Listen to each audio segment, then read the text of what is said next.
दोस्तों नमस्कार, मैं अजय कुमार वर्मा, एशियन डब्ल्यूसी। आज का वीडियो दोस्तों खास तौर से उन नए युवा किसान भाइयों के लिए है और जो किसान भाई अक्सर उनके मन में ये सवाल रहता है कि भाई अगर हम पोल्ट्री का बिजनेस शुरू करेंगे तो इस बिजनेस में इतना सारा पैसा लगता है, वो पैसा आएगा कहाँ से। सबके मन में यही सवाल होता है कि भाई अगर पोल्ट्री का काम शुरू करना है, गोट्री का काम शुरू करना है या कोई भी नया बिजनेस, तो इसमें बहुत सारे रुपयों का इन्वेस्टमेंट लगता है, वो पैसा आएगा कहाँ से, है ना। और दूसरी चीज ये है दोस्तों कि भाई मैं एक चीज आपको और बता दूं कि कोई भी बिजनेस आप अगर शुरू करते हो तो उस बिजनेस के बारे में आपको जानकारी लेने की बहुत ज्यादा जरूरत है। और दूसरी चीज दोस्तों ये है कि आप कोई भी बिजनेस शुरू करने से पहले आप अपने क्षेत्रीय उन जगहों पे जरूर जाएं जहां पे जैसे कोई भी ट्रेनिंग सेंटर हो, वहां चले जाइए, वहां से ट्रेनिंग ले लीजिए।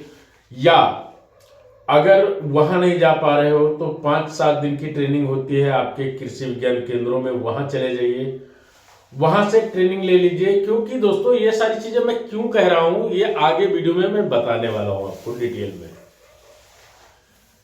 दोस्तों अब बात आती है कि अगर हम लोग कोई भी काम शुरू करते हैं, चाहे वो बकरी पालन हो, मुर्गी पालन हो या सुअर पालन हो या मछली पालन हो, तो इसके लिए सबसे मेन चीज होता है पैसों की आवश्यकता। पैसे बहुत ही मायने रखते हैं दोस्तों, और होता भी है भाई इंसान के पास अगर पैसे नहीं है तो वो क्या करेगा। अब मैं आपको जो पैसे का मामला है उसको तो मैं हल करूंगा और मैं रास्ता बताने की कोशिश करूंगा। आप लोग सफल कितना परसेंट होते हैं वो आपके ऊपर है ना भाई। अगर आप लोग जिस तरह से मैं कोशिश करता हूं कि आप लोगों को ज्यादा से ज्यादा जानकारियां दूं, जिससे आप लोग वो सब चीजें जान सकें जहां से पैसे आपको मिल सकते हैं, तो थोड़ा सा आपका भी बनता है कि आप भी मेहनत करिए कि उस लेवल तक पहुंचिए। पहली चीज दोस्तों, कोई भी बिजनेस करने के लिए आपके अंदर एक मन के अंदर एक उल्लास होना चाहिए। मैं ये नहीं कह रहा हूं कि आप सिर्फ पोल्ट्री फार्मिंग करिए या मछली पालन करिए, बकरी पालन करिए। आप कोई दुकान डालना चाहते हो, चाहे वो परचून की दुकान हो या मशीनरी की दुकान हो या कोई इंजीनियरिंग हो, कोई भी। अब इसमें बारी आती है दोस्तों कि भाई एक पढ़ा लिखा किसान होता है, एक अनपढ़ किसान होता है। अगर आप किसी भी सब्जेक्ट में, अगर आप जो शॉप खोलने जा रहे हो, उस शॉप खोलने से पहले आपने अगर उसके बारे में थोड़ी सी भी पढ़ाई की है, जैसे मान लीजिए कि किसी भी बंदे को अगर सीड, फर्टिलाइजर और पेस्टिसाइड की दुकान खोलनी है तो उसको क्या करना होता है, उसको अगर लाइसेंस निकालना है तो लाइसेंस के लिए उसका बीएससी एग्रीकल्चर होना अनिवार्य है। अगर आप बीएससी एग्रीकल्चर नहीं हैं तो आप लोग क्या कर सकते हो कि आप एक 45 दिन की ट्रेनिंग होती है कृषि विज्ञान केंद्रों में, कृषि विज्ञान केंद्र के डॉक्टर्स जो है आपको ट्रेन करते हैं। और ये ट्रेनिंग खास तौर से दोस्तों होती है आपके विकास भवन में, जहां से आपका लाइसेंस इशू होता है। वहां पे जा करके आप लोग ट्रेनिंग कर लीजिए। ट्रेनिंग करने के बाद में आपको ये मालूम चल जाएगा दोस्तों कि हमें कैसे जो है लाइसेंस निकालना है, ठीक है।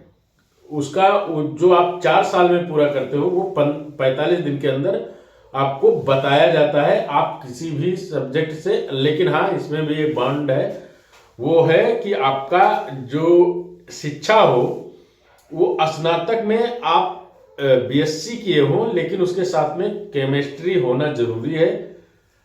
केमिस्ट्री नहीं होगी तो आपका ये लाइसेंस नहीं हो सकता है। तो ये तो बातें हो गई अलग की दोस्तों। अब जो आप लोगों ने थंबनेल में देखा है उसके ऊपर बातें हो जाए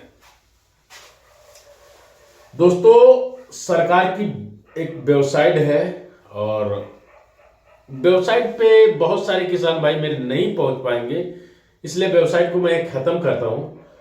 आपको मैं एक सिंपल सा रास्ता बताता हूं। बहुत सारे यूट्यूबर्स जो जमीनी स्तर से उनको मालूम नहीं है कि किसान को वेबसाइट पे जाना, फिर वहां से फॉर्म अप्लाई करना, वो सब उनको भारी पड़ता है। मैं आपको एकदम बेहतर रास्ता बताता हूं दोस्तों, वो समझिए। बहुत ही इजी है, बहुत भर भर के लोन मिलता है। पहली चीज, अपने जिले के विकास भवन में आपको जाना होगा। विकास भवन में जाएंगे तो वहां पे एक होता है जो प्रॉपर व्यवसाय के लिए लोन मिलता है, जिसको खादी ग्रामोद्योग बोलते हैं। वहां पे जाओगे तो वहां पे भी इतनी सारी योजनाएं हैं जिसके तहत आपको, और खास तौर से लेयर फार्मिंग के लिए सरकार बहुत ही ज्यादा बल दे रही है दोस्तों, बहुत मोटी रकम दे रही है। अभी मैं अपनी बात बताऊं तो मुझे ना 1 करोड़ रुपए का प्रोजेक्ट मिल रहा है। ये हो गया दोस्तों कि आपको वहां खादी ग्राम उद्योग से या उद्योग विभाग से आप अपना फाइल बनवाइए।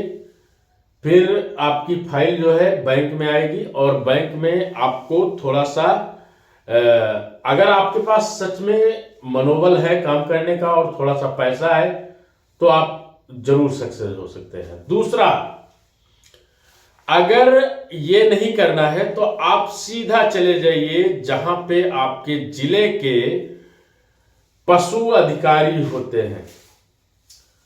वहां पे जिला पशु चिकित्सा अधिकारी जो होते हैं दोस्तों, उनके पास में जाइए। वो आपको राय बताएंगे कि अभी कौन कौन सी योजनाएं रन हैं। उसमें ना ब्रॉयलर फार्मिंग के लिए बहुत ही जबरदस्त योजना चल रही है दोस्तों, जो कि आपको layer farming, open farming, easy farming plus goat farming, सारी फार्मिंग के लिए बहुत ही जबरदस्त योजना है और बहुत ही अच्छा लोन भी हो रहा है उसपे। इन लोन लेने के लिए आपको क्या जरूरत क्या है, किस चीज की है, पहले वो समझिए। आपके पास इतना पैसा होना चाहिए। मान लीजिए कि आपका 10 लाख का लोन होना है तो आपके पास कम से कम 2.5 लाख रुपए का होना आपके पास अनिवार्य है। 2.5 लाख रुपए अगर नहीं है दोस्तों तो आप लोन के लिए अप्लाई, बड़े लोन के लिए अप्लाई बिल्कुल ना करें, नहीं हो पाएगा। मैं जो बात है वो मैं सच बता रहा हूं। दूसरे नंबर पे, आपके पास आधार कार्ड, पैन कार्ड, बैंक का डिटेल, आपका जाति सर्टिफिकेट, आधार, निवास प्रमाण पत्र, जन्म प्रमाण पत्र, आपकी आय, अगर आप फादर हैं तो फादर की आय, भूमि का लेखा जोखा। अगर आपने भूमि जो है लीज पे लिया है दोस्तों, जैसे मान लीजिए कि बहुत सारे ऐसे दोस्त होंगे जिनके पास अपनी खुद की जमीन नहीं होगी, लैंड जो है वो अगर अपने खुद की नहीं है तो लीज सर्टिफिकेट बनवा लें। लीज सर्टिफिकेट बनवाने के बाद में आपको लोन मिल सकता है, वो रहना चाहिए। इन सारे डॉक्यूमेंट्स के साथ में आपका जो सबसे खास है वो है आपका सर्टिफिकेट, जो आप ट्रेंड होंगे। इसमें मांगता है कि आप का कार्य अनुभव के साथ में आपका प्रमाण पत्र। तो प्रमाण पत्र के लिए दोस्तों आप कहीं इधर उधर भटकेंगे तो नहीं मिलेगा, कृषि विज्ञान केंद्र पे ही मिल पाएगा ये। तो ये होना बहुत ही अनिवार्य है और ये सारी चीजें अगर आपके पास उपलब्ध हैं तो आप बिल्कुल निश्चिंत होकर के जाइए और अपने लोन के लिए अप्लाई करिए। वहां पे वेबसाइट पे जाएंगे तो वेबसाइट में ना क्या होता क्या है कि आप ऑनलाइन करेंगे। ऑनलाइन करने के बाद में कुछ दिन बाद आपके पास जो भी आप नंबर दिए होंगे उस पर मैसेज आएगा, फोन आएगा, ईमेल आएगा, तब आप जाएंगे। अगर आप डायरेक्ट विभाग में जाते हैं तो विभाग में हाथों हाथ सारी चीजें मिल जाती हैं और हाथों हाथ होने पे ये होता है दोस्तों कि सर लोगों के नजर में आप होते हैं। अगर कोई भी योजना का लाभ ले रहे हो तो अधिकारियों के नजर में होना बहुत ज्यादा जरूरी है। जब आप अधिकारियों के नजर में रहेंगे तो आपको हर तरह से सपोर्ट करेंगे, क्योंकि वहां पे दोस्तों शिक्षित लोग होते हैं, ना कि गांव के मूर्ख जैसे। गांव के मूर्ख मैं इसलिए बोल रहा हूं, मैं भी गांव का हूं, लेकिन यहाँ पे ना कोई अगर छोटी सी योजना होती है तो लोग बताने के बजाय उसको छुपाने की ज्यादा कोशिश करते हैं। ऐसे बहुत सारे लोग हैं। तो आप गांव में किसी से बात मत करिए, क्योंकि यहाँ पे अगर थोड़ा छोटा सा काम होता है तो उसके लिए 10 दलाल आप पहले आपके पास पहुंच जाते हैं। तो दलालों से बचिए, आप डायरेक्ट विभाग में जाइए, वहां से फाइल बनवाइए, डीपीआर अपना कंप्लीट करिए और फिर उस योजना में अप्लाई करिए, फिर आपका ये काम हो जाएगा। तो लोन के लिए आपका ये प्रोसेस है दोस्तों। ये कुछ सरकारी बैंक जैसे स्टेट बैंक है, स्टेट बैंक में आपको 100% आपकी फाइल अगर आती है तो क्लियर है कि आपका होगा ही होगा, अगर आपने सारी क्राइटेरिया जो है इसको सही से फॉलो किया है तो। ठीक है, तो वीडियो बहुत बड़ा हो जाएगा दोस्तों। अगर आप लोगों की कोई भी क्वेरी है, कुछ भी पूछना चाहते हो तो आप लोग कमेंट करिएगा, मैं और आसान तरीके में बताने की कोशिश करूंगा। अभी इसी चीज को दोस्तों मैं मोबाइल में आपको समझा देता तो शायद वो आपके समझ में कम आती। इस वेबसाइट पे जाना है, ये करना है, वो करना है, ये सब झंझट से अच्छा है आप विभाग में चले जाओ। विभाग में आपको हाथों हाथ सारी चीजें बताई जाएंगी, सारा उसका नीचे से लेकर ऊपर तक सारी चीजें बताई जाएंगी। और अगर आप करना चाहते हो, आप उसके लायक हो, एलिजिबल हो, तो आप बिंदास कर सकते हो। ठीक है, तो युवा किसानों के लिए बहुत अच्छा है, अभी बहुत सारी योजनाएं हैं, आप लोग जरूर अप्लाई करें। आशा करता हूं दोस्तों वीडियो तो पसंद आया होगा। अगर वीडियो में कोई चीज कमी रह गई हो या कोई चीज समझ में नहीं हो, आप लोग कमेंट करिए, मैं दूसरा वीडियो बनाऊंगा, उसमें और अच्छे से समझाने की कोशिश करूंगा। धन्यवाद।